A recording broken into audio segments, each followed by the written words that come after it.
அப்படி நீங்க நினைச்சீங்கன்னா இந்த 1/1/2025 பயன்படுத்திக்கிறீங்க.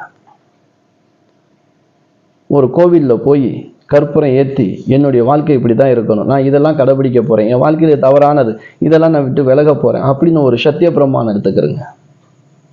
இந்த வருஷ துவக்கத்தில் நீங்க செய்யக்கூடிய அந்த சத்திய பிரமாணம் உங்களை வழி நடத்தி கொண்டு செல்லும். உங்க வாழ்க்கையில ஜெயம் உண்டாக்கும், காரியம் வெற்றி தரும். அதை விட இதுல ஒரு முக்கியமான விஷயம் என்னன்னா, இந்த லக்கணத்துக்கு உங்களுடைய ராசி அதிபதி 1 2 3 4 5 6ஆம் இடத்தில் சனி பகவானோடு சேர்ந்திருக்கார். உங்க ராசிக்கு 7 8 9 10ஆம் இடம். சனி பகவான் ஆட்சி நிலைமையில் இருக்கும்போது அந்த 10ஆம் அதிபதியோடு சேரும் போது